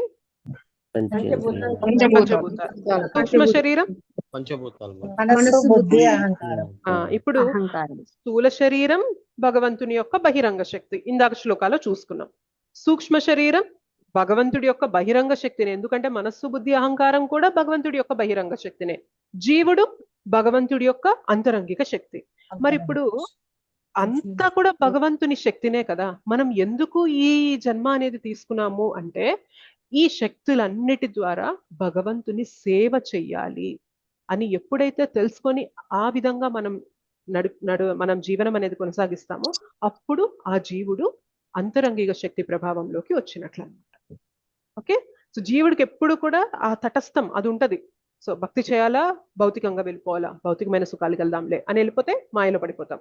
భౌతికమైన సుఖాలు వద్దు, ఇప్పటిదాకా ఎన్నో జన్మలు ఇదే పని చేశాను, నా ఏమీ మార్పు రాలేదు, ఈ ఒక్కసారైనా కానీ నేను భక్తిని సిన్సియర్గా పట్టుకుంటాను, సో నేను ప్రయత్నం చేస్తే కదా ఏం జరుగుతుందో తెలుసుకోవాలి అని చెప్పి ఎవరైతే భక్తిని సిన్సియర్గా పట్టుకొని ముందుకెళ్తారో వాళ్ళు ఈ తటస్థంగా ఉన్న వాళ్ళు ఈ అంతరంగిక శక్తి యొక్క సంరక్షణలోకి వచ్చేస్తారనమాట. ఓకే, అయితే చాలాసార్లు జీవుడికి భగవంతుడికి మధ్యన వ్యత్యాసం అనేది చాలా మందికి తెలియదు. అందరూ ఏమనుకుంటారంటే జీవుడు భగవంతుడు ఒక్కడే, అంటే జీవుడు ఈ బహిరంగ శక్తి నుండి ఈ భౌతిక జగత్తు నుండి ఉద్ధరింపబడిపోయాడంటే భగవంతుడితో సమానం అయిపోతాడు అని అనుకుంటారు. కానీ గుర్తుపెట్టుకోవాలి, ఇది భగవంతుడు ఎప్పుడు భగవంతుడే, జీవుడు ఎప్పుడు జీవుడే. భగవంతుడు ఎప్పుడు పూర్ణుడు అండ్ జీవుడు ఎప్పుడు కూడా అంశ, పార్ట్ అంతే. ఇప్పుడు ఒక సముద్రం టేస్ట్ అనేది మనం తెలియాలి అంటే ఒక చుక్క నీరు టేస్ట్ అనేది చూస్తే తెలుస్తుందా లేదా? తెలుస్తుంది. ఇప్పుడు ఒక చుక్క అనేది మన దగ్గర ఉంది, సముద్రంలో ఒక బొట్టు మనం తీసుకొని మన చేతిలో పెట్టుకున్నాం, పక్కన సముద్రం ఉంది. మరి ఈ బొట్టు ఈ సముద్రం రెండు సమానం అని చెప్పగలమా? లేదు కదా. సో రెండు సమానం ఎందులో అంటే రుచిలో సమానం. క్వాలిటీ ఏదైతే ఉంటుందో, సముద్రానికి ఏదైతే క్వాలిటీ ఉందో, గుణం ఏదైతే ఉందో అదే గుణం ఈ నీటి బొట్టుకి కూడా ఉంది. కానీ పరిమాణం చూసుకున్నట్లయితే, క్వాంటిటీ పరిమాణం చూసుకున్నట్లయితే ఇది చిన్న బిందు, అది పెద్ద సింధు. అది సింధు, ఇది బిందు. ఎప్పుడు కూడా ఈ బిందు ఆ సింధుతో సమానం కాదు. మనం కూడా ఇదే గుర్తుపెట్టుకోవాలి. భగవంతుడికి మనకి గుణంలో సమానం ఉంది. ఏంటి ఆ గుణంలో సమానం అంటే, మనము భగవంతుడి యొక్క అంశలం, ఆయన యొక్క పార్ట్స్. ఇప్పుడు సముద్రం నుండి ఒక బొట్టు మనం తీస్తే ఈ బొట్టు సముద్రంలో భాగమా కాదా? అవునా కాదా?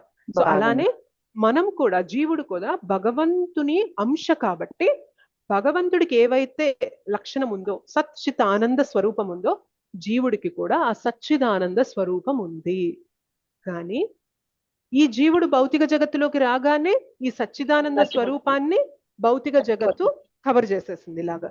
సో కవర్ చేయడం వల్ల ఏమనుకుంటున్నాడంటే జీవుడు, ఈ శరీరమే నేను, ఈ సూక్ష్మ శరీరం స్థూల శరీరమే నేను, ఈ జగత్తంతా కూడా నా ఆనందం కోసమే సృష్టింపబడింది, నేను ఎంత ఇక్కడ ఆనందాన్ని వెలికి తీయాలని చూస్తే అంత హ్యాపీగా ఫీల్ అవుతుంటాను నేను ఇక్కడ, నా జీవిత గమ్యం అంతా ఇదే అనే భ్రమలో ఉంటామన్నమాట.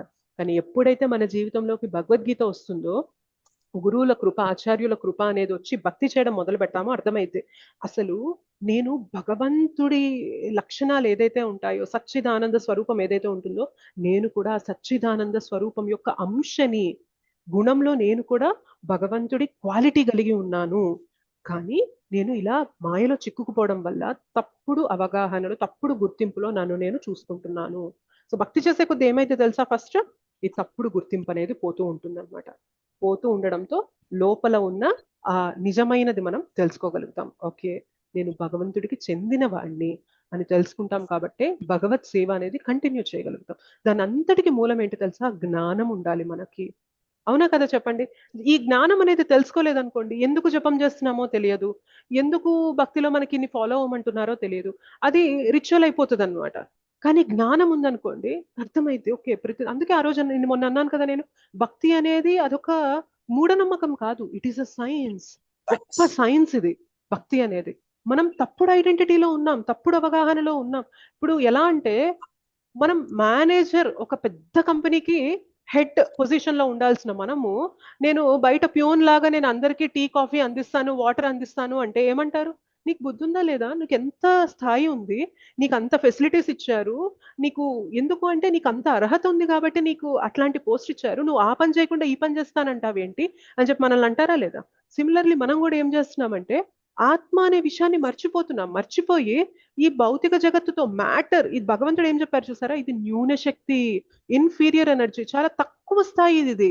దీన్ని పట్టుకొని మనం ఇది నేను ఇది నేను ఇది నేను అని గుర్తించుకుంటున్నామంటే ఇంతకు మించిన మాయ ఇంకేది లేదనమాట. దీన్నే మాయ అంటారు. మనకి భగవంతుడు గొప్ప పొజిషన్ పెట్టారనమాట. జీవుడు ఆయన యొక్క అంశ మనం. సో మనం ఏం చేయాలి అంటే, భక్తి చేసుకొని అసలు ఈ కుళ్ళు ప్రపంచం నుండి మనం బయటికి వెళ్ళిపోవాలి, ఆధ్యాత్మిక ధామానికి వెళ్ళిపోవాలి. అది మన పర్పస్. కానీ మనం ఆ పర్పస్ ని పక్కన పెట్టి భగవద్గీత వినకుండా, భక్తుల సాంగత్యంలోకి రాకుండా ఉన్నంతకాలం ఏమైందంటే ఈ తప్పుడు గుర్తింపులోనే చిక్కుకుపోతాము. సో తప్పుడు గుర్తింపులో చిక్కుకుపోయిన వాళ్ళకి ఎలా కనిపిస్తుంది అంటే, ఎందుకు వీళ్ళు టైం అంతా వేస్ట్ చేసుకుంటున్నారు, ఊరికే ప్రవచనాలని చెప్పి నామజపం అని పొద్దున్నే లేస్తారు, నామజపం అని చేస్తారు, ఇన్ని నియమాలు ఇవన్నీ ఫాలో అవుతారు ఎందుకు అని చెప్పి వాళ్ళు అనుకుంటూ ఉన్నారు.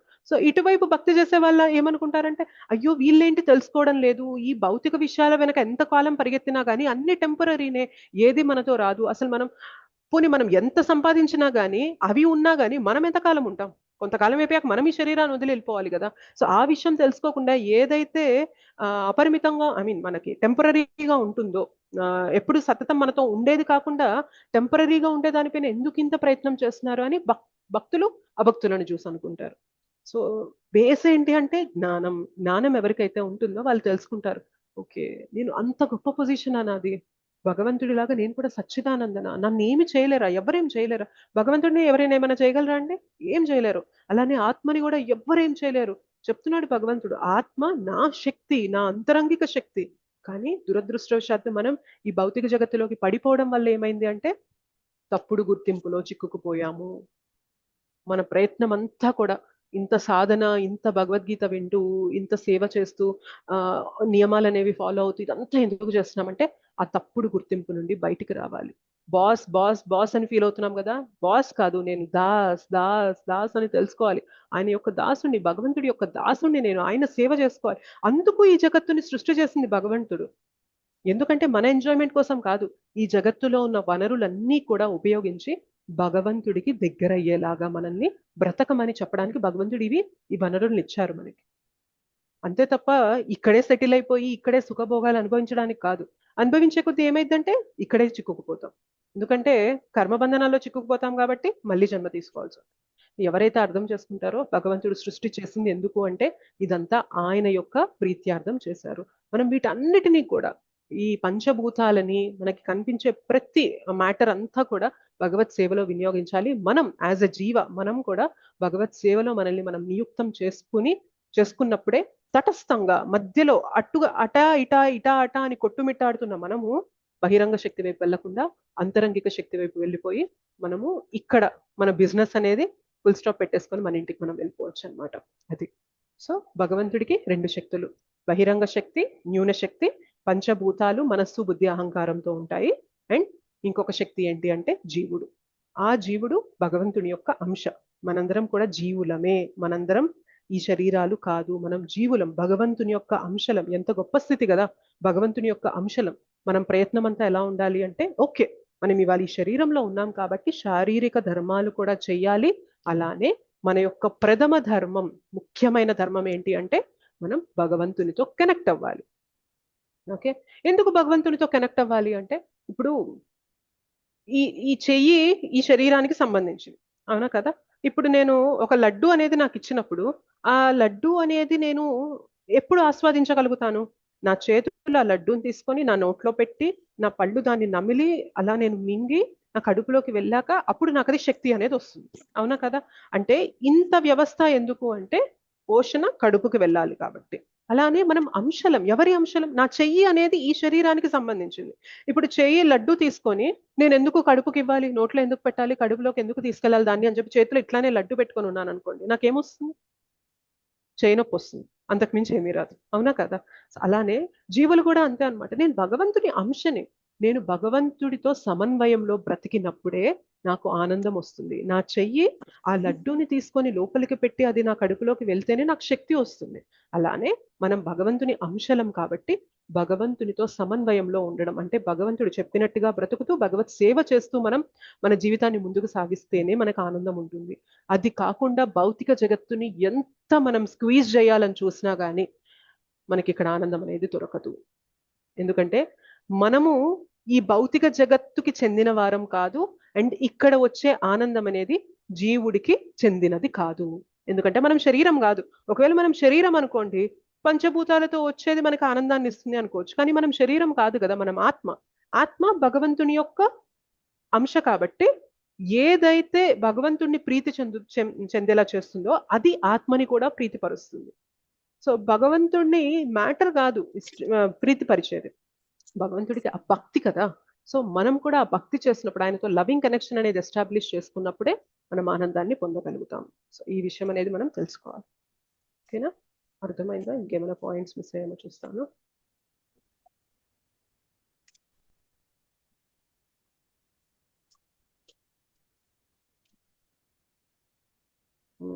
ఎస్, అంతే. సో ఇంకేం మాట అన్నారంటే ఇక్కడ శ్రీల ప్రభుపాదుల వారు, జీవులు ఈ భౌతిక జగత్తుని ఎక్స్ప్లాయిట్ చేస్తున్నారు అనమాట. అంటే దీన్ని శోషణ చేసేస్తున్నాము, దీన్ని విపరీతంగా ఎట్లా అంటే అట్లా, ఎట్లా తోచినట్టు అట్లా ఈ జగత్తుని మనము వినియోగించేస్తున్నాము. సో భగవంతుడు చెప్తున్నారు, మీరు ఉన్నతమైన శక్తికి సంబంధించిన వారు, ఈ వనరులన్నీ ఇచ్చింది వీటిని వినియోగించుకొని మీరు నా వైపు రావడానికి నేను ఇచ్చాను తప్ప మీరు ఇక్కడే ఉండి దీన్ని శోషణ చేసేసుకొని మీరు ఎంజాయ్ చేయడానికి కాదు. అలా చేసినట్లయితే మీరు మాయాశక్తికి పడిపోతారు, తటస్థంగా ఉన్నారు కదా, ఎటువైపు పడిపోతారు మీరు అని చెప్పి భగవంతుడు చెప్తున్నారు. ఓకేనా? సో ఇవి ఈ 2 శ్లోకాస్. అందుకని వాళ్ళ 2 శ్లోకాస్ డిస్కస్ చేసాం. ముందుదేమో భగవంతుని యొక్క బహిరంగ శక్తి గురించి చెప్తే 7.5 శ్లోక భగవంతుని యొక్క అంతరంగిక శక్తికి సంబంధించిన జీవుల గురించి చెప్తుంది అనమాట. సో మీరు భౌతిక జగత్తులో ఏది చూసినా కానీ ఇట్ ఈస్ అ కాంబినేషన్, రెండిటి కలయిక. ఏంటి అంటే భగవంతుని యొక్క బహిరంగ శక్తి అయిన ఈ పంచభూతాలతో చేయబడిన బహిరంగ శక్తి మరియు భగవంతుడి యొక్క అంతరంగిక శక్తికి సంబంధించిన జీవులు, ఈ రెండిటి కలయికతోనే మొత్తం జగత్తు అనేది నడుస్తుంది. అండ్ మనం అర్థం చేసుకోవాలి, రెండిటికి మూలం భగవంతుడే, ఆయనే కంట్రోలర్, అన్నిటికీ కూడా ఆయనే కంట్రోలర్ అని మనం తెలుసుకోవాలి. మనం ఇంకా సింపుల్ గా ఒక మాట చెప్పాలంటే, ఇవాళ మనం ఏదైతే ఒక వస్తువుకి దాని యొక్క క్వాలిటీ ఏదైతే ఉంటుందో అది కూడా భగవంతుడి నుండే వచ్చింది. జనరల్ గా నీటిలో రాళ్లు వేస్తే ఏమవుతాయి చెప్పండి?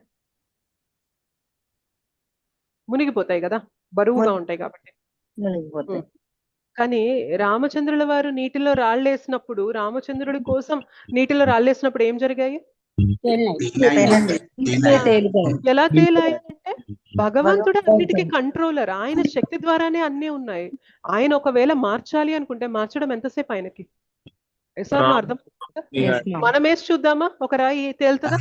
తేలదు. ఎగ్జాక్ట్లీ. సో భగవంతుడే ప్రతి దాని వెనక కూడా ఆయనే ఉన్నారు, ఆయన శక్తి ద్వారానే సమస్తం నడుస్తున్నాయి. అది పదార్థం కానీ జీవుడు కానీ ఏదైనా కానీ ఆయన శక్తి ద్వారానే నడుస్తున్నాయి. ఇది మనం తెలుసుకోవాలి. తెలుసుకొని మనం ఏం చేయాలంటే వీలైనంత ప్రతిదీ కూడా మనకి ఎంత అవసరమో అంత వాడుకోవాలి, అంతే తప్ప దీన్ని ఎక్స్ప్లాయిట్ చేయడం, వినాశనానికి చేయడం ఇట్లా చేయకూడదు. భగవంతుడు ఇంత వనరుల్ని మనకిచ్చింది, మనం ప్రశాంతంగా బ్రతుకుతూ మన చేతనని ఆయన పైన పెట్టేలాగా మనకి ఈ వాతావరణాన్ని సృష్టించిచ్చారు. అంటే మనకి ఈ జగత్తును అనేది అలా సృష్టించిచ్చారు. కానీ మనం మానవుడి యొక్క లోభం వల్ల ఎంత ఉన్నా కానీ సరిపోవడం లేదు. ఇంకా ఎంతమందిని ఇబ్బంది పెడితే నేను ఇంకా ధనాన్ని సంపాదిస్తానా అనే భ్రమలో బ్రతుకుతున్నాం. సో అలాంటి వాళ్ళకి ఇంకా ఆప్షన్ ఉండదు అనమాట. వాళ్ళు ఇంకా మళ్ళీ మళ్ళీ జన్మలు తీసుకోవాలి, ఇంకా అధమగతుల్లోకి వెళ్ళిపోతూ ఉంటారు. ప్రతిదీ కూడా భగవత్ సేవగా మనం వినియోగిస్తూ ఉండాలి. మన జీవనాన్ని వీలైనంత సింపుల్ గా పెట్టుకొని మనం మన ఆధ్యాత్మిక జర్నీ అనేది ముందుకు సాగిస్తూ ఉండాలి. ఓకేనా? సో ఈ 2 శ్లోకాస్ మనకి ఈ విషయాన్ని చెప్తున్నాయి. ఒక 3-4 మినిట్స్ ఆర్ ఒక నెక్స్ట్ ఒక 10 మినిట్స్ ఎవరు చెప్పాలనుకుంటున్నారో హ్యాండ్ రైజ్ చేయండి, మీకు ఛాన్స్ ఇస్తాను. నేను హ్యాండ్స్ అన్ని లోవర్ చేస్తున్నా. ఎస్, ఎవరైనా కొన్ని పాయింట్స్ చెప్పాలి అనుకుంటే మీరు చెప్పొచ్చు. 5-6 మినిట్స్ టైం తీసుకొని 9:15కి మనం ఎండ్ చేద్దాం. అర్థమైందా? అర్థం కాలేదా? ఎవరు హ్యాండ్ రైజ్ చేయలేదు? మాతాజీ, నేను అడుగుతున్నాను ఒక డౌట్. చెప్పండి ప్రభు. ఇప్పుడు ఆ భోక్త అనేది దానికి ఎగ్జాక్ట్ వర్డింగ్ సృష్టికర్త అనే కదా మీరు చెప్పారు. భోక్త అంటే ఎంజాయర్ ప్రభు. అసలు సృష్టికర్త కదా యాక్చువల్ గా, భగవంతుడు సృష్టికర్త. అదే నాకు కాంట్రడిక్టింగ్ అనిపిస్తుంది. భౌతిక ప్రపంచం మన గురించి కదా సృష్టించింది. మన గురించి అని కాదు, మనం బ్రతకడానికి, బట్ ఆయన ఎంజాయ్మెంట్ కోసం. అంటే మన ఎంజాయ్మెంట్ కోసం సృష్టించలేదు ఇక్కడ, జీవనం కోసం. భగవంతుడి ఎంజాయ్మెంట్ ఏముంటుంది భౌతిక ప్రపంచంలో? అదే నాకు అర్థం అవట్లేదు. భగవంతుడి ఎంజాయ్మెంట్ ఏంటి అంటే ఈ వనరులన్నీ కూడా ఆయన సేవలో మనం వినియోగించడమే భగవంతుడి ఎంజాయ్మెంట్. ఆయన సేవలో వినియోగించాలి. Okay, exactly. ఆ విషయం మనం ఫోకస్ చేయాలి. ఈ రెండు కాంట్రడిక్టింగ్ గా ఉంటుంది. సో ఈ భౌతిక జగత్తు మన కోసం క్రియేట్ చేశారనుకోండి, ఇక్కడ ఉండే పదార్థం అంతా మన ప్రీతి కోసం వాడుకోవచ్చు. కానీ ఇదంతా భగవంతుడి ఎంజాయ్మెంట్ కోసం అని తెలుసుకున్నప్పుడు ఏం చేయాలంటే అన్నిటినీ ఆయన సేవలో వినియోగించాలి. అదే భగవంతుడి యొక్క ఎంజాయ్మెంట్ అని మనం అర్థం చేసుకోవాలి. అదే బదులు సృష్టికర్త భగవంతుడు అని డైరెక్ట్ గా చెప్పుకుంటే సరిపోయి ఉండదేమో. సృష్టికర్త భగవంతుడే, కరెక్ట్. సృష్టి చేసేసాడు, నా పని అయిపోయిందని పక్కకి వెళ్ళిపోయి మీరు ఎంజాయ్ చేయండి అని అర్థం కాదు కదా. సృష్టి చేశారు, భోక్త కూడా ఆయనే. భోక్త మనం కాదు. సృష్టి మీన్స్ క్రియేషన్, భోక్త మీన్స్ ఎంజాయ్మెంట్. సృష్టి అంటే క్రియేషన్ ఆయన చేశారు. ఎందుకు క్రియేట్ చేశారంటే వీటన్నిటిని వినియోగించుకొని జీవులు ఆయన వైపు ప్రయాణం చేయడానికి. ఆయన వైపు ఎలా ప్రయాణం చేయగలం? ఇవన్నీ ఆయన సేవలో మనం వినియోగం చేస్తూ, మన ఇంద్రియ ప్రీతి కోసం వాడుకుంటే చిక్కుకుపోతాం. ఆయన సేవలో వినియోగిస్తూ ఉంటే మనము ఇదంతా కూడా ఆయన ఎంజాయర్ అని తెలుసుకుంటాము, ఆయన సేవలో వాడతాము, మనం ఇక్కడ నుండి విముక్తి పొందుతాం. అది ప్రభు. Thank you. ఓకే, మనకి మిగిలిన వాళ్ళకి అర్థమైందండి session? Yes Mataji. Okay okay fine. Soumya Mataji. Hare Krishna Mataji. Hare Krishna Mataji. Mataji first శ్లోకాలో భగవంతుడు 3 పురుష అవతారాలు తీసుకుంటారని చెప్పారనమాట. అవి కారణదాయక విష్ణు, గర్భోదాయక విష్ణు, క్షీరోదాయక విష్ణు. కారణోదక శాయి విష్ణు, గర్భోదక శాయి విష్ణు, క్షీరోదక శాయి విష్ణు. గర్భోదాయక విష్ణు నుంచి బ్రహ్మ ఎమినేట్ అయ్యి సృష్టి మొత్తం క్రియేట్ చేస్తారు. కారణోదాయక విష్ణు నుంచి మల్టిపుల్ యూనివర్సెస్ అనేటివి క్రియేట్ అవుతూ ఉంటాయి. అండ్ క్షీరోదాయక విష్ణు ప్రతి ఒక్క హ్యూమన్ లో పరమాత్మ ఫామ్ లో ఉంటారు. సో మనకి యూనివర్స్ లో మొత్తం అన్ని ఇచ్చేది భగవంతుడు, అన్ని ఎంజాయ్ చేసేది కూడా ఆ భగవంతుడు. మాతాజీ ఇది first. Thank you so much Mataji. Thank you Mataji. Hare Krishna. Hare Krishna. Thank you. ఇంకెవరైనా చెప్తారా? ఇంకొకరికి ఛాన్స్ ఇద్దాము. That's fine. తప్పు పడినా పర్లేదు, తప్పు వచ్చినా పర్వాలేదు. పద్మజ మాతాజీ చెప్పండి. హరే కృష్ణ మాతాజీ. హరే కృష్ణ మాతాజీ. దేవాది దేవుడికి బహిరంగ శక్తి, తటస్థ శక్తి, అంతరంగిక శక్తి, ఆధ్యాత్మిక శక్తి. తటస్థ శక్తి జీవుడు తటస్థ శక్తి కాబట్టి మధ్యలో ఉంటాడు. ఒకవైపు ఆధ్యాత్మిక శక్తి, ఇంకోవైపు భౌతిక జగత్తు ఉంటుంది. ఎటువైపు వెళ్ళాలన్నది ఆయన డిసైడ్ చేసుకోవాలి జీవుడు. ఎటువైపు ఆకర్షణ అనిపిస్తుంది ఆయనకి, అటువైపు వెళ్ళాలి. అది నా నిజ స్వరూపము ఆధ్యాత్మిక జగత్తు వైపు వెళ్ళాలి అని ఆయన డిసైడ్ చేసుకుంటే అటువైపు వెళ్తే అప్పుడు దేవాదేవునికి కరుణకు మనము అంటే దానికి అర్హత వస్తుంది మనకి. లేదు అంటే భౌతిక జగత్తు వైపు వెళ్తే ఇంకా మాయలో పడిపోతాం. బహిరంగ శక్తి, ఆయన బహిరంగ శక్తి కాబట్టి మాయలో పడిపోతే మళ్ళీ జన్మలు తీసుకోవాల్సి వస్తుంది. మళ్ళీ బయటికి రావడం అనేది చాలా కష్టం. ఈ జన్మకి ఇది కొంచెం అవగాహన వచ్చింది కాబట్టి ఈ శక్తులు ఏంటి అన్నది ఇప్పుడు కొంచెం అర్థమైంది. Very nice Mataji. Thank you so much Mataji. Thank you Mataji. Yeah, so దేనికైతే అట్రాక్షన్ ఉంటుందో అటువైపు వెళ్తామన్నారు. సో అందుకే అట్రాక్షన్ అనేది మనకి ఎప్పుడు కూడా మాయాశక్తి వైపు ఈజీగా ఉంటుంది అనమాట. అది ఎవరు చెప్పక్కర్లా మనకి. మాయాశక్తి వైపు అట్రాక్షన్ అనేది బై డిఫాల్ట్ ఉంటుంది మనకి. కానీ భగవంతుడి యొక్క అంతరంగిక శక్తి వైపు మనకి అట్రాక్షన్ రావాలి అంటే ఇంత శ్రమ పడాలి మనం. నామజపం చేయాలి, నామజపం చేయాలనిపించదు అయినా కానీ చేయాలి. అండ్ ఇలా క్లాసెస్కి రావాలనిపించదు అయినా కానీ రావాలి. సాంగత్యంలో ఉండాలనిపించదు అయినా కానీ ఉండాలి. కానీ ఇలా చేయగా చేయగా చేయగా ఏమైతే తెలుసా, మనలో అంతరంగిక శక్తి వైపు వెళ్ళాలి అనే అట్రాక్షన్ అనేది మొదలైంది. ఎప్పుడైతే అట్రాక్షన్ మొదలైందో అటువైపు మన అటమ్స్ అనేవి మొదలవుతాయి. ఆ అటమ్స్ అబ్జార్ప్షన్ అనేది మనకి పెరిగాక ఈజీగా మనం అటువైపు వెళ్ళిపోగలుగుతాం అనమాట. అందుకనే భక్తిలో సాధన ఇనీషియల్ గా సాధకులుగా ఉన్నప్పుడు మనకు కొంచెం కష్టంగా ఉంటుంది అనమాట. ఎందుకంటే ఇటు భౌతిక అట్రాక్షన్ ఏదైతే ఉంటుందో అది ఇంకా పోలేదు మనకు కంప్లీట్ గా. ఏదైనా కోల్పోతున్నామేమో, ఆనందం అనేది పోతుందేమో అని ఇది ఉంటది. కానీ భక్తిలో బాగా మనం ముందుకెళ్ళాక అర్థమైంది అనమాట, అసలు నేనేమీ కోల్పోలేదు, నాకు ఇక్కడ దొరికే ఆనందం ఉంది, ఇది అసలు వేస్ట్ అని చెప్పి అది మనం రియలైజ్ అవ్వడానికి మనకి టైం పడుతుంది. సో ఇదంతా మనకి టెస్టింగ్ ఫేజ్ అనమాట. ఆ రుచి వచ్చేదాకా కూడా మనకి భగవంతుడు ఆ టెస్టింగ్ ఫేజ్. నిజంగా నా పైన ఇష్టంతో వస్తున్నావా? సో సాధన చేయడం నీకు కష్టంగా ఉంది అయినా చేస్తావా? క్లాసెస్ వినడం నీకు కష్టంగా ఉంది అయినా వింటావా? బుక్స్ చదవడం, శ్రీల ప్రభుపాదుల వారు ఇచ్చిన ఆచార్యులు ఇచ్చిన బుక్స్ చదవడం కష్టంగా ఉంది అయినా కానీ చదువుతావా? సో ఆ చదవడప్పుడు మనకి అట్రాక్షన్ లేకపోయినా కూడా నియమంగా మనం చేస్తాం చూసారా, అక్కడ మనం భగవంతుని కృపకి పాత్రలం అవుతాం అనమాట. నీకు నచ్చినా నచ్చకపోయినా చేస్తున్నావు కదా, ఫైన్, నా కృపనిస్తా నీకు. ఆ కృప వల్ల ఏమైంది అంటే నీకు అటువైపు అట్రాక్షన్ తగ్గి ఇటువైపు అట్రాక్షన్ అనేది మొదలైంది. అలా భగవంతుడు మనల్ని మెల్లమెల్లగా మన యొక్క ప్రయత్నాన్ని చూస్తూ ఆయన కృపని మనకి కురిపిస్తూ మనల్ని మన జర్నీ అనేది ఈజీ చేస్తారనమాట. ఓకేనా? సో నెక్స్ట్ క్లాస్ అనేది మనకి నెక్స్ట్ మంగళవారం ఉంటుంది. అప్పుడు మళ్ళీ మనం తదుపరి శ్లోకాలు అనేవి చర్చించుకుందాం. పంచాకల్పతరుభ్యశ్చ కృపా సింధుభ్యేవ చ పతితానాం పావనేభ్యో వైష్ణవేభ్యో నమో నమః. అనంతకోటి వైష్ణవ వృంద की जय, श्रील प्रभुपाद की जय, श्रील गुरुदेव की जय, निताय गौर प्रेमानंदे, हरि हरि बोल. थैंक यू सो मच माताजी एंड प्रभुजी. हरे कृष्णा, दंडवत प्रणाम. हरे कृष्णा माताजी. మాతాజీ దండవత్ ప్రణామం. శ్లోకాలు మరి హరే కృష్ణ మాతాజీ. हरे कृष्णा, दंडवत माताजी. हरे कृष्णा, दंडवत प्रणाम. మాతాజీ వీడియో రేపు పెడతారా మాతాజీ? లింక్ రేపు అప్లోడ్ చేస్తాం మాతాజీ, రికార్డింగ్ రేపు అదే మధ్య మధ్యలో కొన్ని మిస్ అయినాయి మాతాజీ, రాసుకున్నా. ఫైన్, ఇంకా రేపు సగం అప్లోడ్ ఉన్నది. చేస్తాను. షూర్. మొదటి హరే కృష్ణ మాతాజీ, ధన్యవాదాలు. Thank you so